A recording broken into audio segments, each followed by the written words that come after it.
Hi YouTube, it's Graham. Welcome to my channel. Thanks for tuning in.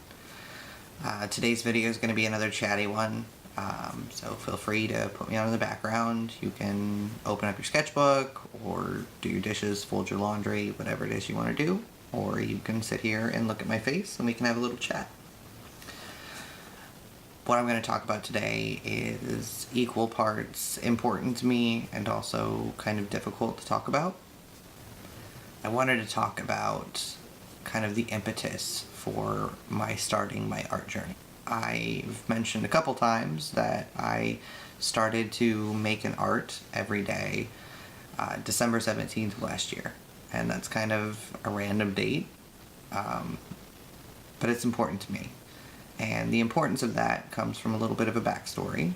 I have bipolar disorder. I was diagnosed with that when I was 14 years old. And I'm 30 now, so literally the majority of my life I've had this diagnosis. Probably I was bipolar before I got the diagnosis, but I've known about it for 16 years. And in that 16 years time, I have been both medicated and unmedicated for different periods. For anyone who doesn't know, bipolar disorder is a mental illness. It generally presents with very high highs and very low lows. So for me, the very low lows are either complete apathy, where I just can't care about anything, or I don't leave my bed for a week. The very high highs, or mania, for me present as racing thoughts, an inability to focus, an inability to sleep.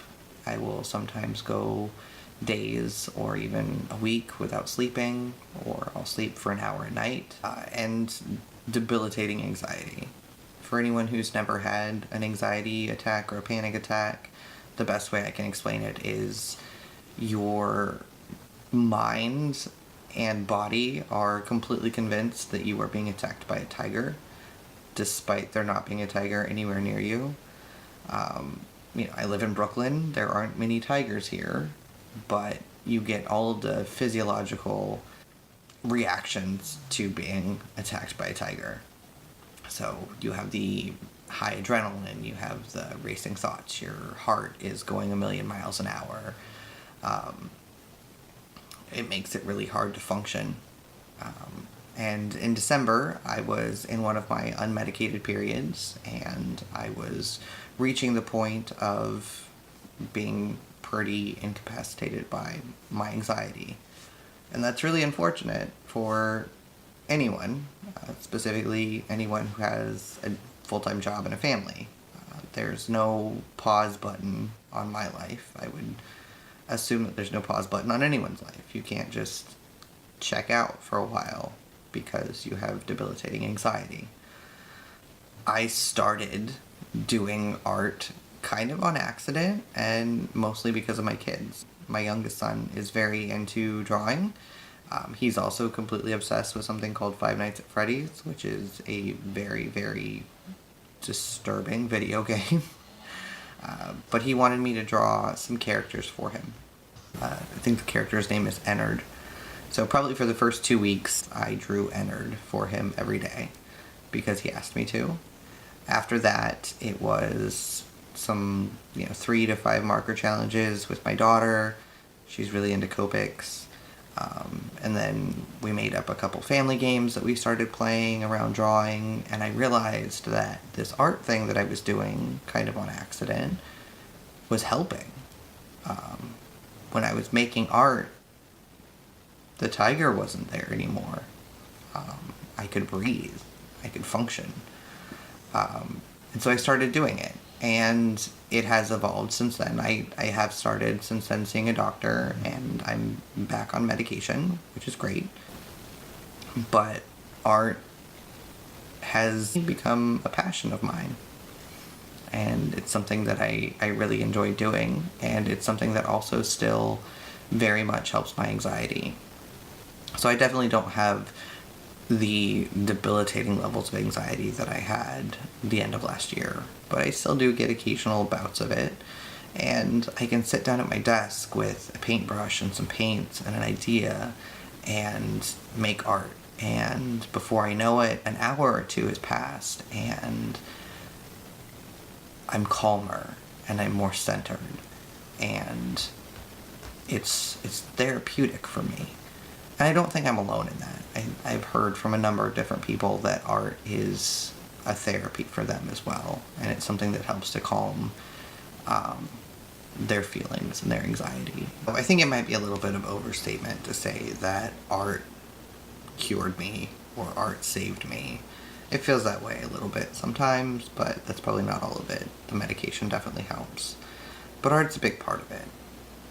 And art has become, I feel, a pretty integral part of who I am. But that's not why I'm making this video. I don't know that anyone particularly cares whether or not art cured my anxiety. I'm making this video because it's important to talk about mental health. A huge number of people suffer from one mental illness or another, and yet there's this stigma around it. I can't think of any other disease where the onus is put on the sufferer. You know, if I had diabetes and I needed to take insulin shots every day, you know, nobody would tell me, have you ever considered maybe just making your pancreas work? And yet, being a sufferer of a mental illness, you get that. You get a lot of, it's all in your head, or have you tried harder? Have you just tried being happy? And I can tell you with a pretty high amount of certainty that yes, every single person I've ever met with a mental illness has tried harder. I have tried harder, as hard as I can. I continue to try as hard as I can to just be happy. But mental illness is an illness. It's science-backed, and there's no amount of just trying that fixes it.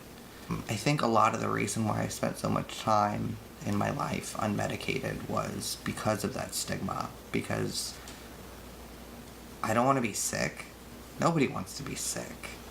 And it gets presented as something that's opt-in. Like, you're choosing to be sick. It's in your head, and you can just mind over matter it to be better. And that's not true. It's not true at all. Mental illness is an illness. There are a lot of things you could do. Medication isn't the only way. Art isn't the only way. A combination of medication and art is not the only way. There are a number of different ways that people handle their mental illness. My main focus is that there should be no stigma about mental illness. I've mentioned before that I'm a software engineer by day, by profession. I've done a lot of mental health advocacy in that sphere. I've done some public speaking and a lot of social media. I talk about the fact that I have a mental illness. And the reason why I talk about it is because I want people to know that you can have a mental illness and still be a functioning person. You can have a mental illness and be normal as much as any person is normal. And now that I've started this platform, I wanted people to be able to see that you can have a mental illness and still function. And it's easier for some people and it's harder for other people, and everybody has a different road to travel. But it is possible, and more than being possible, you're not alone. For me, having a mental illness and having all the stigma that the world puts on you, it's so easy to feel broken and alone and shameful and guilty. It's your fault. And that's all a load of crap. There's no shame in it, and there's no guilt in it, and you're certainly not alone. And I want anyone who's watching this to know that you're not alone, and you shouldn't feel bad about it. You can get help in a number of different ways, in any way that works for you.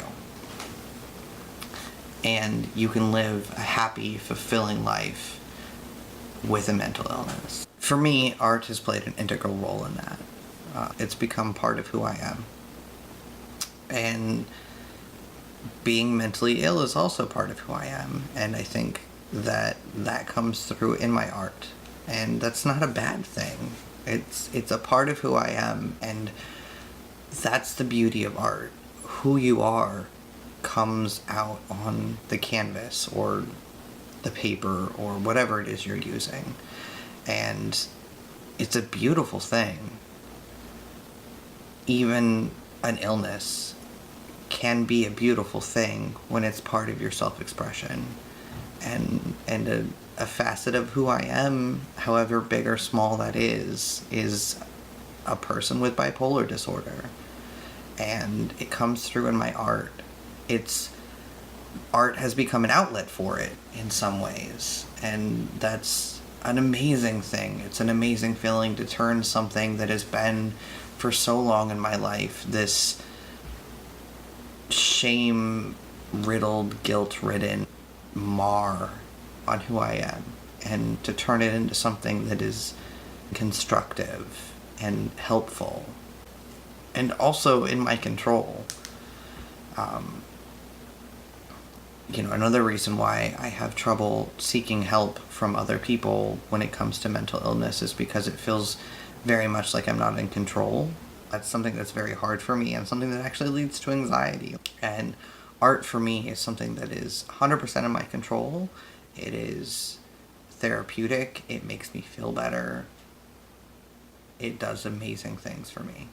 In closing, what I really wanted to say is, if you feel like I feel, or have felt, if you feel alone, you're not. If you need help, you can get it. I'm going to put my contact information in the description box below, and I'm here all the time, any time of day. If you need help, if you need someone to talk to, if you need anything, I'm here. I will listen. I will also link to a number of different resources that I know for organizations that specialize in mental health that can get you help if you need more than just an ear to talk to. But most importantly, you're not alone, and you're not broken, and you can be okay. There are ways to make it better, and you can get there. I believe in you. I believe in me. I believe in all of us. And that's important. Not being alone is really, really important. So I realize this wasn't the most upbeat, peppy video, and if you made it this far, I appreciate you watching. If you liked what you saw, please feel free to subscribe, like it, share it, leave a comment below. I'm happy to talk to anyone, like I said, and if you don't want to leave a public comment, I'll have all of my contact information there, and we can have a conversation offline. There have been plenty of times when I could have used and have used an ear of a friend, and a couple times an ear of a stranger, and sometimes that's all you need. So I'm here for that. I hope you took something positive away from this. I appreciate you watching, and I hope you have a great rest of your day.